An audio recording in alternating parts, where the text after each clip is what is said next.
Alright, so I'm gonna be honest with you guys, from the jump, I got rage baited pretty bad. A quote from a certain somebody came across my timeline and I felt my blood pressure go up in real time. So if this video feels a little fired up, that's why. But I think it's worth it because what I want to talk to you about today is something I've been seeing pushed harder and harder, and I think people are sleeping on how dangerous the narrative actually is. If you're not familiar with Alex Karp, the CEO of Palantir, who a lot of people have told me is the lesser of two evils compared to anti-Christ enthusiast Peter Thiel, which honestly doesn't say much. Well, he came out and said that young people should skip elite colleges and go learn a skilled trade. And look, I know that sounds reasonable on the surface. I know a lot of you probably nodded along when you saw it, and that's exactly the problem. I'm tired. I'm genuinely exhausted of billionaires who went to elite colleges, getting on camera and telling everybody else to stop chasing education and go work with their hands.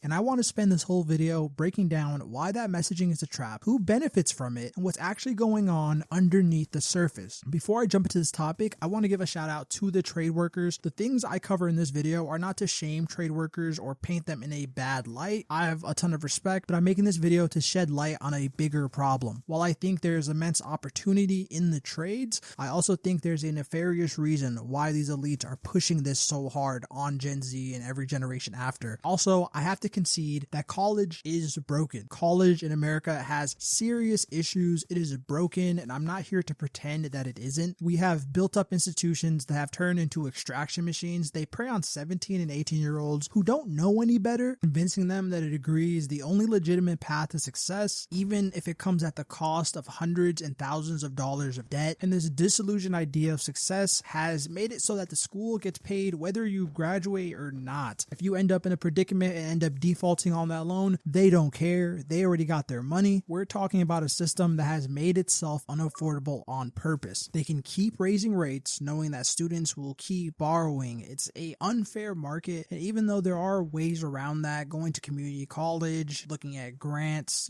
trying to see other opportunities that may lessen the cost, it does not excuse the nonsense that goes on in the college process. So from that angle, I completely understand why people say there's another way, and trades are a real path. We are short on skilled trade workers, especially right now. The infrastructure of this country is lacking, and the people that are going to change that, we're not producing enough of those people. That is a real problem that makes America weaker as a country when we can't fill these positions. But here's something that I need you to hold on for this entire video. Agreeing that college is broken does not mean that people telling you to skip it are on your side. Those are two completely separate things, and conflating them is exactly how you get played and manipulated. I know that was a lot to go over, but I feel like I can only make an argument if I acknowledge those things. But with that being said, let's talk about the messengers, because this isn't Alex Karp's first time popping up and talking about trade schools or how he's on the side of the youth, showing them the path out. He has a track record of making statements that are pretty incoherent and just kind of talking and saying whatever he wants. That's an important part of the character that he's trying to portray. Some edgy conspiracy theorist guy who's on the side of the working class.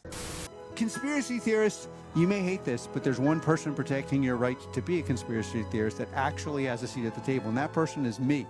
Randall, there is a Fed outside. All a facade. He's described Palantir, his own company, as the first completely anti-woke tech company. And I know when you hear anti-woke, they automatically think transgenderism or social justice or whatever culture war topic is trending at the moment. But in this context, what anti-woke actually means for Alex Karp is being anti-union, anti-worker organization, and anti-internal dissent. From his own mouth, Alex Karp has said that he has built Palantir around what he calls a tribal and cultish culture. Yeah, you heard that right. Cultish. And essentially, dumbing this down, it just means that he has made a team of yes men and people to not dissent him. And I'd love to be wrong about this, but I remember there was a story not long ago about 75 Palantir employees leaving the company to only join the company back like several months after, releasing some heavily edited video saying that they couldn't find what they found at Planeteer anywhere else. But I'm not here to attack the employees in this video. I feel like we could target most of our vitriol Montreal for the CEO. But yeah, his stance is that if anyone does not completely align with the company's values, they should just leave, full stop. And when people bring up the realities of AI, which are genuinely displacing workers even right now in real time across multiple industries, he just dismisses it, calls them just a social trend that'll pass, and that your concerns about your job security are overblown, and that the real priority is AI development. Everything else, including what happens to the people whose jobs get automated, is just noise. While at the same time saying that Palantir benefits from bad times. Bad times equal more profits from the company. These are words directly from him. So this guy is trying to sell you this narrative while positioning himself as someone who cares about the future of the working class young people. He wants to get rid of hierarchy and focus more on merit, all while telling you to not put your eyes on a different path. And it's not just Karp. Another person that you may have seen running around saying that it is time for people to get in the trades would be Mike Rowe, who a lot of people love. He built his whole brand on celebrating blue-collar work, and he's pushing the same exact message. And I know if you know Mike Rowe from the Dirty Jobs TV show, I know a lot of people have fond memories of that show. He's not the person he portrays to be. He is openly anti-union while being in a union himself because he is an actor, and his policy positions align better with big business over worker interests. And this is no secret. He makes this wildly known. He is a boomer through and through and uses the same boomer tropes, saying that we all spend our money on coffee or chase stupid degrees, and he only does this to justify the lack of investment into the youth. I can't emphasize enough the point I made about this guy. Mike Rowe himself is in a union. As an actor, he is covered under the SAG union. He just thinks that the people doing the dirty jobs that he exploits on camera don't deserve the same protections. Him and Alex Karp might not be in the same tax bracket. Alex Karp is a billionaire, and I doubt Mike Rowe is a billionaire, but they're powered by the same machine and they serve the same masters. So when people like that tell you that they found a way out for you, I need you to look deeper, because here's the thing that people don't talk about enough. What we're seeing right now is not new. It's not some fresh idea that Karp or Rowe came up with. The playbook of keeping workers poor, replaceable, and divided is over 100 years old, and to understand what's happening today, you have to understand what happened in 1947. We're gonna have to talk a little bit about history, but I promise it serves a very important purpose. Taft-Hartley Act, passed by a Republican-controlled Congress, overcoming President Truman's veto, and Truman, who was not a radical leftist by any means, even called it a slave labor bill. Just think about that for a second. The sitting president of the United States at the time vetoed a bill, called it the slave labor bill, and Congress passed it anyway. Now, the headline provision of the Taft-Hartley Act is something called right to work, and I know the name sounds like something that would help workers. It's designed exactly to sound that way, but what it actually did was allow employees to benefit from union contracts, the wages, the benefits, the protections that unions negotiated without paying union dues, without contributing to unions at all. On the surface, some people might hear this and think that it's fair. Why should I have to pay dues or join a union just to get a job? But think about what it does over time. If enough people can get benefits without paying for them, the union runs out of money, it can't fund its operations, it can't pay organizers, it can't fight legal battles, and it dies slowly rather than just the government going in and ripping it out. And that's not a side effect, that's exactly the point. But while right to work was the headline of the Taft-Hartley Act, it did a whole lot more underneath. It gave the president executive power to break up strikes, meaning that the government can literally step in and force workers to go back to work against their will. It banned any form of solidarity strikes where workers in one industry would strike in support of another industry. It banned wildcat strikes, the spontaneous work stoppage that gave workers immediate leverage. It gave employers the ability to actively campaign against unions during organization drives. On top of that, it took away almost all employer liability when management harassed union members. It had stipulations that legally separated supervisors from the workers they managed, creating a whole class of people in the workplace whose loyalty runs towards ownership and not the way of their coworkers. If this seems like your modern workplace today, it wasn't an accident. Before Taft-Hartley was implemented, unions had all these tools at their disposal: solidarity, spontaneous action, financial power, a unified workforce. After Taft-Hartley passed, that disappeared almost overnight. They tried to pass us under the guise of stopping communism, but the reason it was deliberately passed at the time that it was because 10 years prior in the 1930s, unions had grabbed a hold of the country like never before seen. Workers of all industries suffered greatly during the Great Depression, leading them to rally around each other, build up stronger unions, and negotiate for better working standards. I mean, the reason that we even have a 40-hour work week is because worker rights prevailed. Much as people don't like the modern 40-hour work week, what we had prior to it was not some magical happy ending. You had factory labor running around the clock in very poor conditions with minimal rest and even pushing children into the workforce. And because of these terrible realities, employees came together, collectively bargained for better futures. But all of that was dismantled by this act. And the effects of the dismantling are not hard to see. You want to know why wages haven't kept up? Since the late 1970s, American worker productivity has gone up about 60%, while worker wages have gone up about 17, maybe 18% on the high end. That's about a 40-point gap, and that's decades worth of wealth that workers generated and did not receive. It went to shareholders, it went to the executives, and it definitely went to the banks that served this class. And it happened because there was no worker in the room to fight for the workers. When unions were strong, workers had a seat at the table. At least somebody was negotiating on the side of them, and if negotiations didn't go well, they could strike or use some of the leverage they had. But as unions weakened, that leverage disappeared, and the people making the decisions about your paycheck no longer had any reason to share. Union membership in America was about 20% in the 1980s. Today, it's sitting at about 10%. Cut in half, and that decline tracks perfectly with the period of wage stagnation we've been living through. And disconnecting your productivity from your wages while also taking away the power to unionize or collectively bargain as a workforce is not the only thing that this country does to keep you down. People are talking about the creation of a permanent underclass in very recent times, but this isn't really a conspiracy theory. This is something that the Federal Reserve has been doing openly since about the 1970s. In periods where employment is high and workers have leverage, the Federal Reserve has documented policy of raising interest rates specifically to cause layoffs, not just to manage inflation as they lead a lot of people to believe. And they do this to maintain what economists call a reserve army of unemployed workers, people desperate enough for a job that they'll accept lower wages and worse conditions than the people who are currently employed. So there's always somebody who needs a job bad enough to replace you. And if this sounds like what's happening today, you're not too far off. I mean, if you got a job in 2022, the company would offer you work from home time and a lot more flexibility. Fast forward to now, employers have all the leverage and they're just giving your jobs away to people who are not as qualified as an American to do them, whether that means importing labor, offshoring jobs, or just straight up replacing you with a computer. And I want to make this very clear. This is not a conspiracy theory. This is well documented Federal Reserve policy. The system is literally designed to keep someone poorer than you available at all times so you never have too much leverage. And I think it's a good time to pause right here. Like, why am I getting so mad about this tech CEO saying this just maybe harmless comment? Everyone's feeling it in the air that college really isn't worth it, but I really do think the messengers are important, because if somebody is telling you to join a workforce, then I think you should get a pro-worker insight of that workforce and the realities of that job. But right now, they're selling a lot of hopium and they're pushing people into a much worse trap, in my opinion, because to be a trades worker does not mean you don't have to pursue higher education. If you want to be a civil engineer, or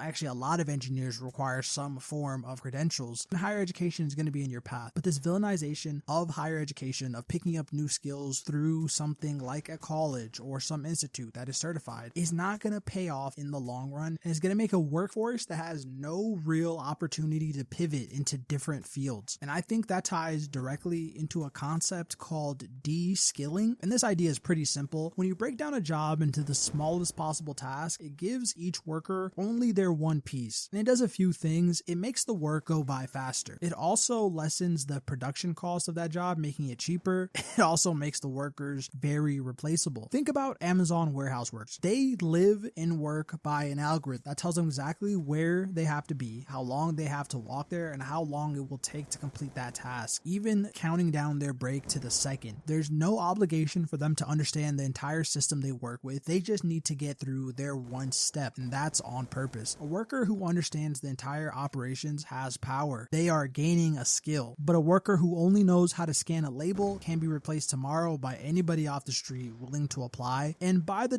documents that shows that Amazon has a plan to replace at least 500,000 floor workers with humanoid robots, even by machines eventually. And I have to reiterate that these things are not by accident. There's literally a whole history behind it. A guy named Frederick Taylor, some call him the biggest bastard of all time, but this guy was very fundamental to the implementation of de-skilling labor and reduced workers down to repetitive motions and shifted all the control to management. I'm not kidding when I say this. This man went into the factories, studied every motion workers made, went on to break every job down to the smallest components, and gave his findings to management so they could create a monopoly on the knowledge of how things actually work, and was one of the things that created the separation from workers and management. And this has been a principle of American industry ever since he came up with it. So when the billionaire tech CEO gets on his perch, tells you to stay out of his realm, go get a trade, and learn a specific skill, all while highlighting why you don't need a college, need you to understand about the kind of worker that produces. It produces someone who is good at their specific task, who doesn't have a broader education to organize, question, or even move upward, let alone understand the system that they're operating within. And that's not to take a shot at anyone's intelligence. It's literally what happens when you disconnect workers from the product that they're producing. De-skilling might not seem like a current problem in trades, but they've been slowly diluting the skill pool, giving more attention to the average handyman than the master tech. And as people flood into this field without union representation, this will only be more highlighted. But all that aside, why do I think that unions are the route that you should go down if you do decide to join the trades? Here's the thing, and I said this in the beginning, the trades themselves are not the trap, but when you enter the trade without union protections, that changes the entire job completely. Union construction workers, just that field alone, earns nearly 50% more than non-union workers doing the exact same work. And the gap in benefits between the two type of employees is even bigger. If you join a union, you have access to healthcare, pensions, safety protections, job security that the average contractor on the field would not have access to. The reason I bring up union construction workers is because union density in construction has fallen almost 40% since the 1970s to around 15% today. This is a good analysis on about all of the country, since most of the country only has about 10% union membership. This number greatly differs when you look at certain trades and who goes to unions more. I think electricians have up to like 40% union membership, but when you look at what happened to construction wages over that same period, from the 70s with high membership to now with low membership, inflation adjusted wages for construction workers are actually lower today than they were in the 1970s, despite 50 years of economic growth and massive increases in productivity. This is what union decline does to your wages. And if you enter the trades as a contractor and just skip the union part, you will be paying for this in the long run. They want you to be a mule for these companies that, when the time comes, will drive down your wages, taking away your benefits, and find a way to replace you. I mean, the reason that skilled labor is in such a shortage right now is because the companies that actively need new hires when it comes to skilled trades don't feel like teaching those people the skills. They're leaving the burden of gaining the skills on the young people, and then also putting the burden on breaking your body for less pay on the young people when they convince you not to join a union. So the question you should be asking every single time someone tells you to go into trades is union or non-union, because if they're not specifically directing you to a union apprenticeship program, most of them aren't, by the way, then they're pushing you through a pipeline that cheapens the work that you do and has been proven to drive down the wages you earn. It might be a little bit harder to get into a union or require you to wait a little bit of time, but I promise you it's worth it than entering as a contractor with no protections and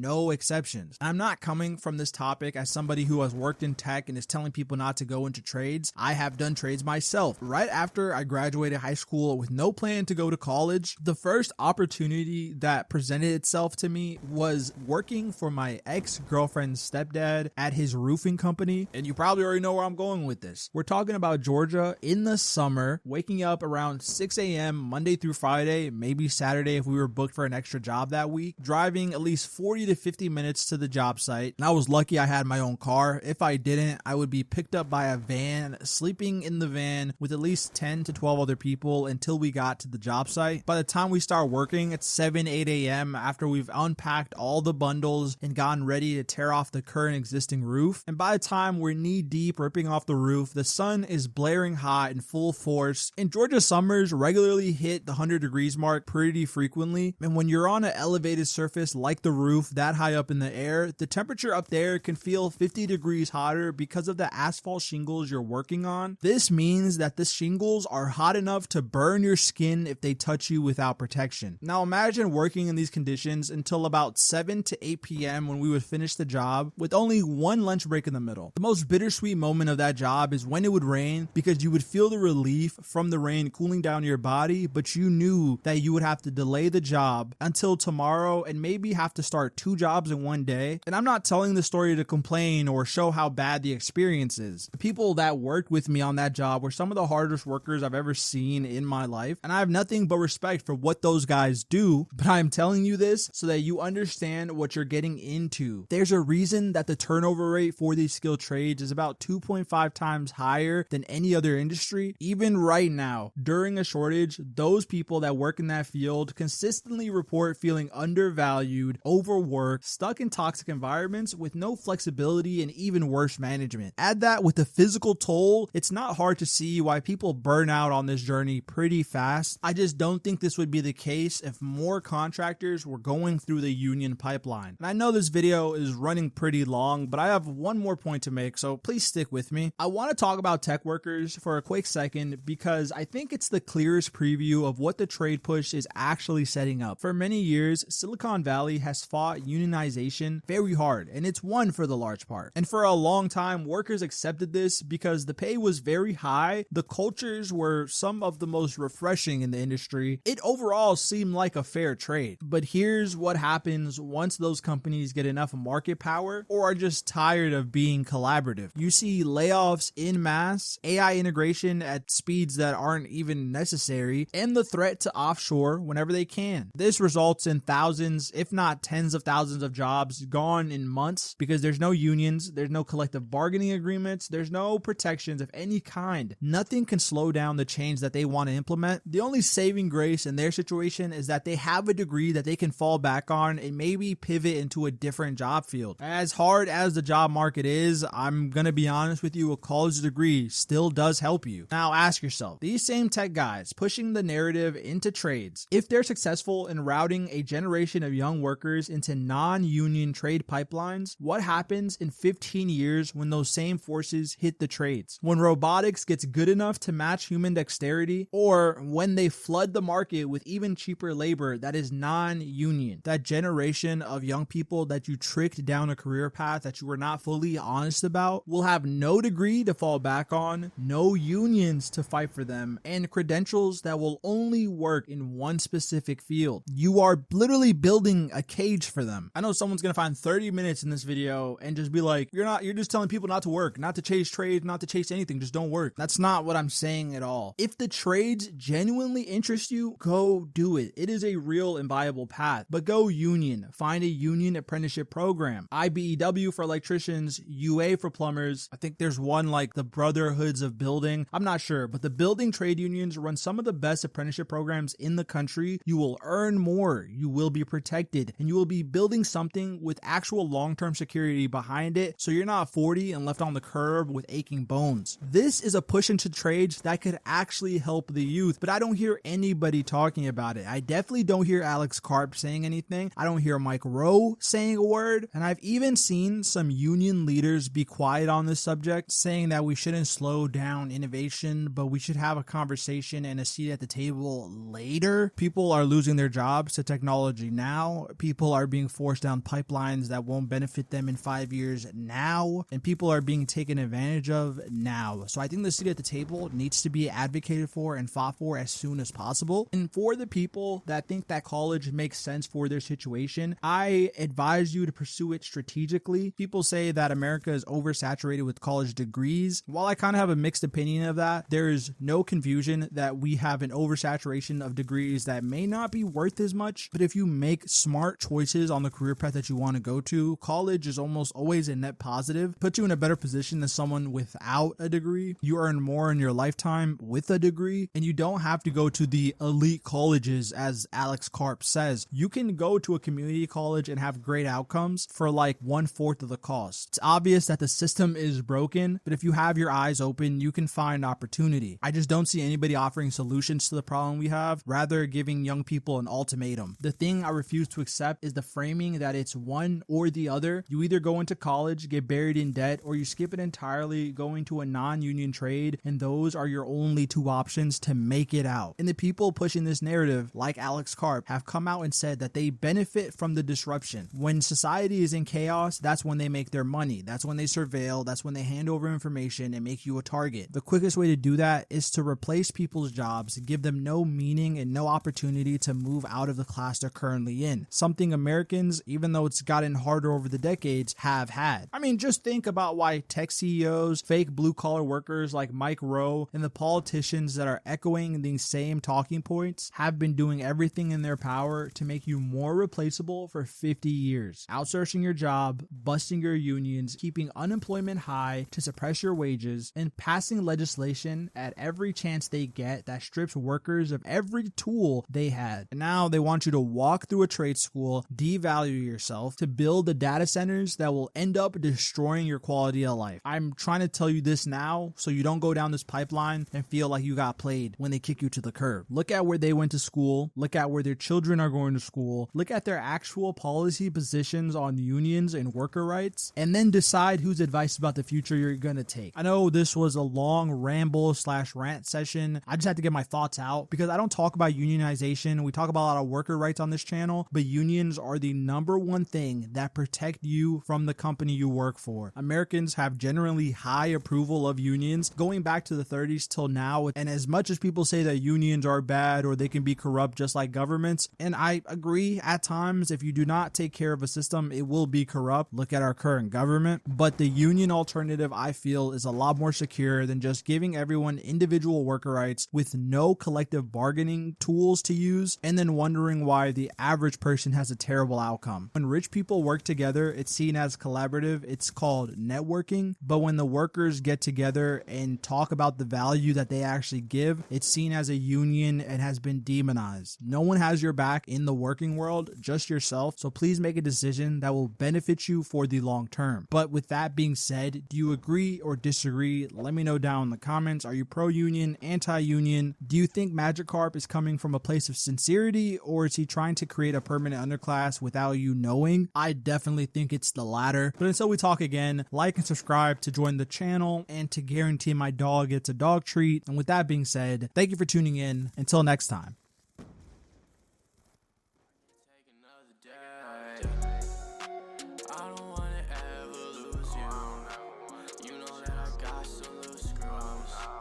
I don't got nobody to lose to.